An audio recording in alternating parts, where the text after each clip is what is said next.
welcome back to a new video. So in today's video we're going to be doing a rundown of all the books that I've bought / been sent recently. There's kind of like a mix in here, so I have like some books that I've bought, a couple of new releases, some that have been sent from my wish list, and some that have been sent by publishers. So I thought we'd just do a little rundown of all of those because I don't feel like I've spoke about them in a reading vlog or a video recently, so let's just go through all of those. And I literally love doing a book haul. This is one of my favourite videos to film. Also, thank you, like literally anyone who sends me a book, whether you're a publisher or sending me off my wish list, it honestly makes my day every single time. You guys are just so sweet. Let's dive into all the books that I've got recently. I'm going to start with the books that were sent to me and then we'll go into the ones that I bought for myself. This stack are all the ones that I bought for myself, but these ones I was sent, so we'll go through ones that were on my wish list.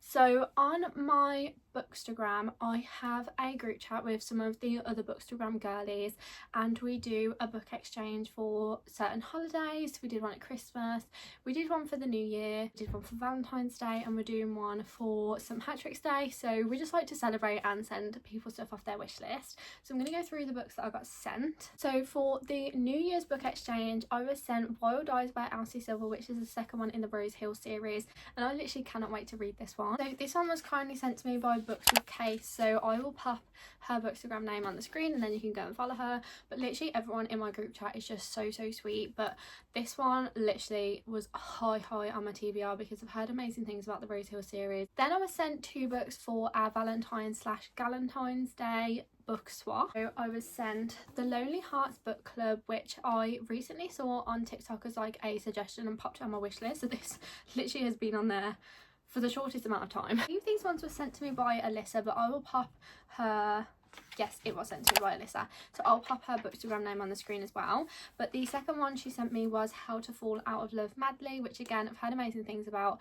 I kind of had this on my radar for a while, but then TikTok reminded me and recommended it to me again, and then I popped it on my wish list. So very excited to read both of these. I'm kind of in the mood for more literary fiction lifestyle books rather than like, I know these, I don't think they're directly romances, I think there's more to them, kind of normal people vibes. So if you have any more recommendations like that, then drop them down below because I am loving those sorts of books at the moment. Now let's go through the books that I got sent by some publishers. So starting off, we had a book from Headline Eternal. So I am on their influencer list and I do get books sent to me quite regularly from them. They don't give you any pre-warning, the books just turn up. So the one that I had was The X Effect by Jo Watson. When I had a little read on the back, like I thought it was going to be a second chance romance, but it says they had a night to remember for all the wrong reasons.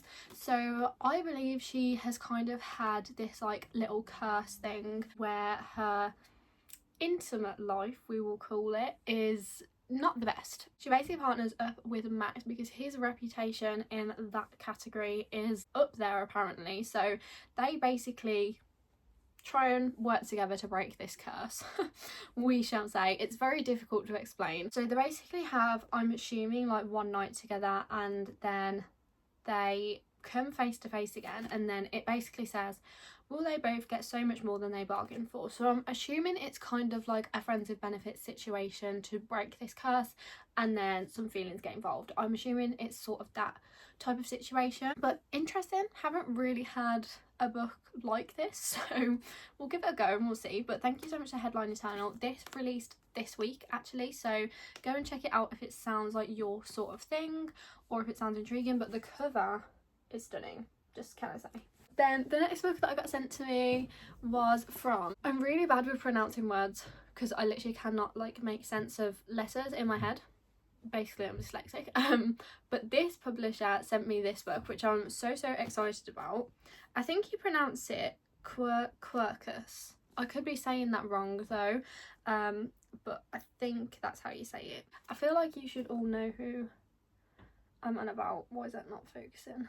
Can you see this word?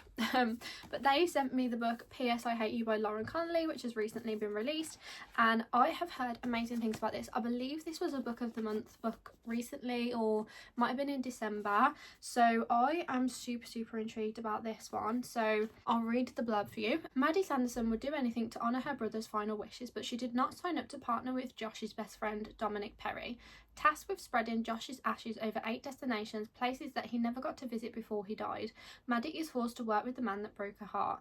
Embarking on a series of farewell trips together isn't what either of them had in mind, but with a letter from Josh at each location, neither of them has a choice. Alone together for the first time in years, Maddie and Dom can't deny their chemistry, but as sparks fly and old wounds reopen, will saying goodbye to the man they both love be enough to bring them back together.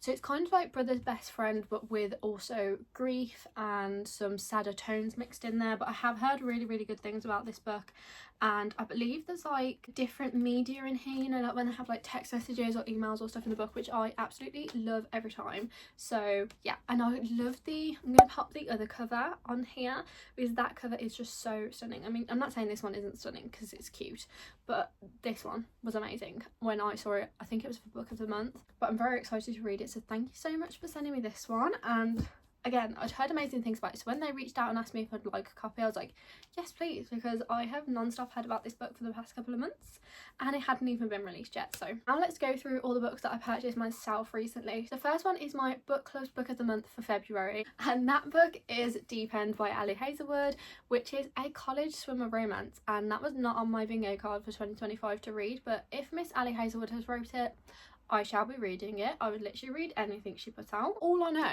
that it's a college swimmer romance, and to be honest, it's kind of all I want to know, but people have read it and have said amazing things, and that's all I needed. So I went and picked this up yesterday from Waterstones. By the way, it's buy one get one half price. It's in that deal, so if you're looking to purchase this, take that as your sign to do so. But I can't wait to get to this one. I think I'm going to read this week, because obviously it's my book club's book of the month and it needs to be read in February, and I just want to get to it, so I haven't got FOMO. Then when I went to Waterstones, I went to pick up something else, and this was in there in paperback, and I didn't realise it had come off in paperback, and that is The Crimson Moth, which I've heard amazing things about. I think it's basically, she's a witch and she has to work with a witch hunter. The witches who once ruled are hidden and hunted. Rune is one of them. A socialite by day, she's the Crimson Moth by night, a vigilante bent on saving her own. Her next rescue demands she courts Gideon Sharp, a notorious witch hunter and unforgiving revolutionary. Gideon will pursue the Crimson Moth to the ends of the earth, and her trail leads him to Rune, but beneath her facade might be his match, except what if she's the very villain he's been hunting? So basically it's seriously like enemies, fake dating, or dating. I don't know whether it's fake dating, but they're meant to be together and they can't be together because he's literally hunting her because she's a witch and he's a witch hunter.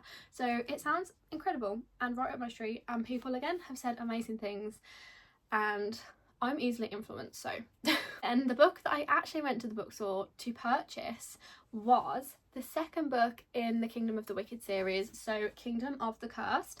I read the first book in the Kingdom of the Wicked series at the end of January, and it literally left it on a cliffhanger, so I was like, I need the next book. Like, I can't just leave that there. I need answers. So I went and picked this one up, and I want to read it really soon while Kingdom of the Wicked is still fresh in my mind. But if you've read this, let me know if you get the answers. That's all I want to know. I'm like, do I get the answers? Because I need them. Then I picked up the next two books in the Lightlark series. So we have Nightbane and Skyshade. So I read Lightlark over Christmas when I went away, and I literally ate it up and needed to know what the hell was going on with the rest of the series. Throughout Lightlark, the first book, there's something that happens that is hinted at throughout the whole book, and at the very end they are dealing with this thing, and then it cuts off on a cliffhanger. So I'm like, I need to know what's going on. I also need more of Grimm, which I think is going to be in this one, but I think it still carries on throughout the whole series. I don't think we kind of get an answer on the love triangle situation, but I needed to pick up the next two because I knew that I'd want to read them like back to back basically. And then the last book that I purchased recently is Blue Sisters by Coco Melon, which is actually on my February TBR, so I hopefully will be reading this one soon. But I have heard again amazing things. Some of the people over on my Bookstagram who I trust with my whole heart on their book recommendations have said that this is amazing and just ate it up and loved it. But those are all the books that we're going to run through in this video, so I hope you enjoyed. Let me know whether you've read any of them and what your thoughts were on them, and I hope to see you in another video super soon.